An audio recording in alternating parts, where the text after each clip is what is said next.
Yeah, so I'm Kari Maken, Technical Advisor for Inova Solutions. I've been with Inova for 3 years now, and I sit in the Jamaica office, and I support customers regionally. So today we want to look at identity management, right? So we know that identity is really the center of everything in the cloud right now. As when you talk about security, you have to secure your devices, people, and data using a holistic identity solution so that you can have flexibility and control that you need, lower costs, and improve productivity, right? Now, you find that 80% of phishing attacks and security breaches occur when persons' identities are stolen. So we need to focus on the identity of the user even more than the physical security in our environment, right? Because as IT professionals, we tend to start to focus on firewalls and all of the fancy stuff that's happening in our environment. But now we're in a world that's the border has now moved away from the physical perimeter. So whatever sits behind your firewall, it's important, but data now is out in the cloud. Users are bringing devices that are not registered with the company. They're accessing company data from anywhere, and that's not a bad thing. It's just that as IT, we need to ensure that our users can be mobile and they can access information anywhere in a secure manner, right? So 80% of phishing attacks are based on the identity. So with Microsoft, what we focus on is Azure Active Directory and solving the identity problem with Azure Active Directory, Conditional Access, Multifactor Authentication, device registration, company branding, and Windows 10. Now these are the areas that we can use to solve this identity problem that we have. So what is Azure Active Directory? Azure Active Directory is a fully functional multi-tenant service from Microsoft that offers identity and access capabilities for applications running in Microsoft and even in your on-premises. So when you talk about on-premises, your Active Directory domain services is what sits on-prem. And then now, because of the way that we have a cloud-first approach with Microsoft, you have your SaaS applications, Office 365, whatever apps that you've developed internally that sits somewhere in the cloud, you want to be able to interconnect and have users log in one place and get access to both cloud and on-premises resources. So Azure Active Directory is what sits in the middle. And this is what connects your on-prem to your cloud to give users access to your cloud devices securely, as well as single sign-on back to your local on-premises. So where do we want to start with Azure Active Directory? We want to keep it simple at first, right? So we start with the low-hanging fruits: multi-factor authentication, conditional access, branding the sign-in page, and device management, right? So if you're new to the cloud, you want to start with the low-hanging fruits because there are so many different services in the cloud that you can get lost if you try to implement all of these all at once, right? So we want to start with the 4 simple things that are also very effective in terms of securing user identity and company information.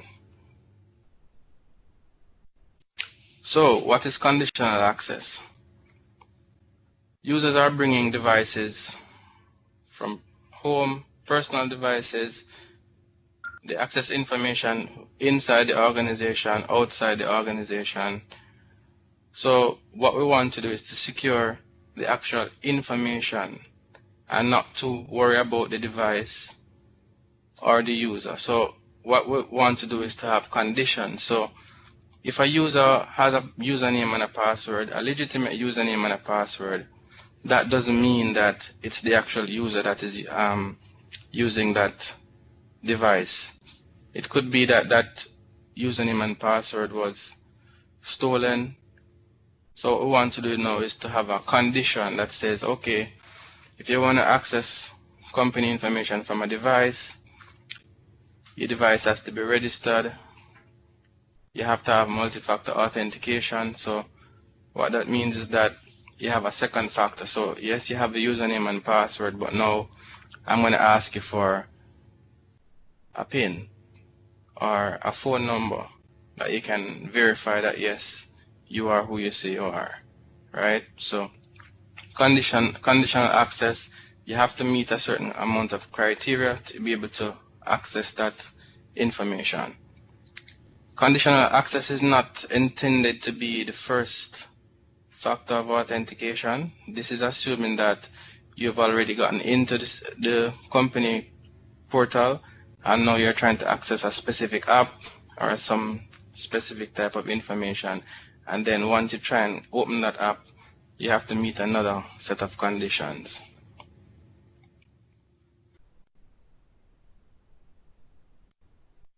So why do we want to use conditional access?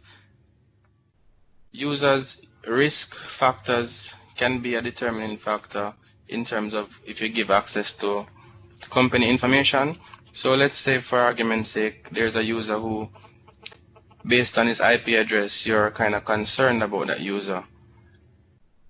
The device state, maybe the device is not encrypted.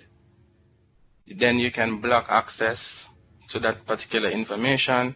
Or if the device was stolen and it's a legitimate user, you can now move into things like wiping information from the device.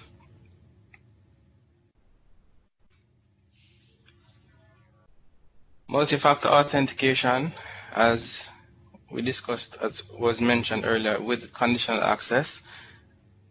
Conditional access and multi-factor authentication are pretty much tied into one another. So you want to have multiple factors, whether that's something you know, something you own, along with your passwords. And this actually increases the level of security with cloud applications. So here you see, based on this diagram, you have passwords, you have proof, and then you have access, right? Azure AD company branding. Why do we want to brand our company page? Well, for one, it's a familiar logon experience for all of the users. And then also you're able to identify possible phishing attacks. And how do phishing attacks occur? There's something called replay attacks, and this is where an attacker intercepts a conversation with two participants, two persons, and then they replay that message to one of the persons who they intercepted that information from. Now, when they replay that message, they can ask you for your password, and you thinking now that this is a legitimate conversation, you may enter your password and they are able to get your password. So with company branding, you know the page that you're supposed to be logging into. So it's not just, because with Office 365 and a lot of cloud portals, the sign-in page is pretty much standard. So you will know the difference if you're signing into your own tenant as opposed to somebody trying to phish your information.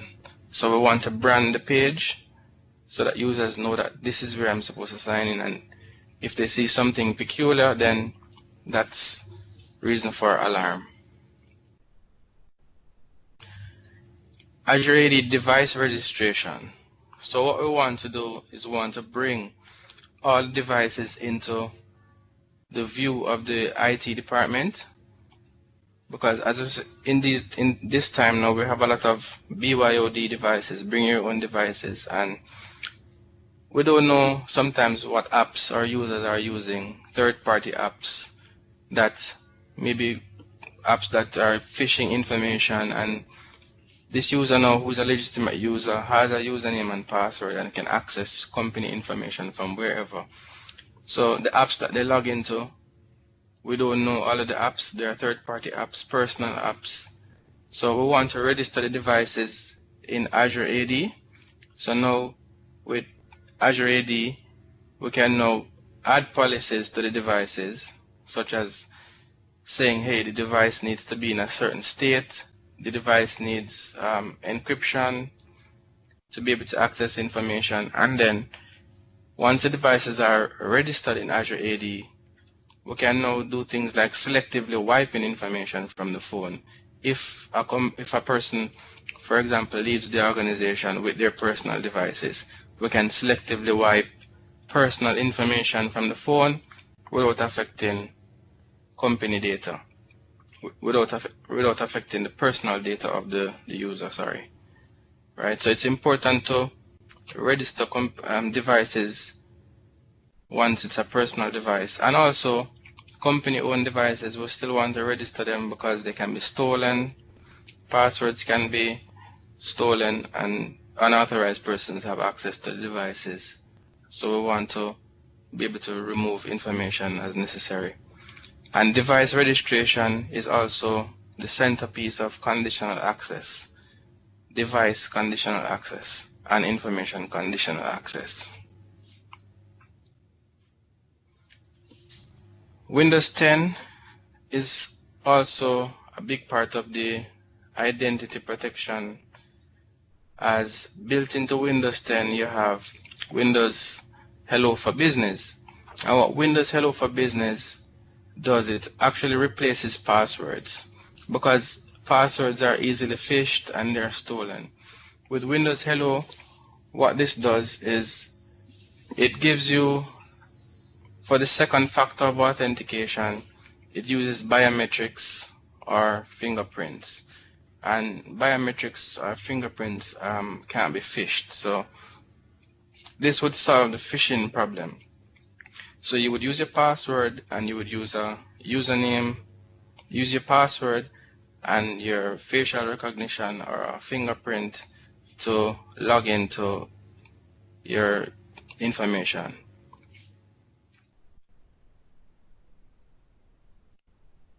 Brief presentation, and I will open the floor for questions.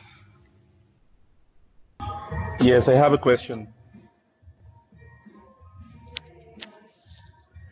Sure. Yes, this is Juan Carlos from Puerto Rico. When you say the device needs to be or can be in certain state to gain access, what would be one example of those states that the device needs to be? Okay, so we can require that the device has BitLocker encryption. We can require that the device is minimum of a Windows 10 or Windows 8 devices, things like that. Okay, all right. Thank you. We can also require strong passwords for the devices as well. Yeah. Feel free to ask any question. Not for me. I just want to thank you for the information. It answered some of my questions. So thank you. All right. Great. So we have some. You're gonna go ahead, Sharma, or you want me to? Sure. Let me go ahead. So we have some upcoming events. Our next webinar will be about managing devices with your Microsoft Intune. So stay tuned for that invitation. It will be the 7th of March. We'll be sending the invitations out by next week. So be sure to register, share it within your organization as well. We have an upcoming event in Jamaica, which is Securing the Modern Workplace EMS event, which is on March 19th. And we also have an executive briefing conference on March 20th and the 21st, also in Jamaica. Those that are in Puerto Rico can stay tuned as well for what's coming. We have some exciting events. In April, we have a next event, and we currently have trainings. So if you or your company is interested in trainings, be sure to send us an email as well.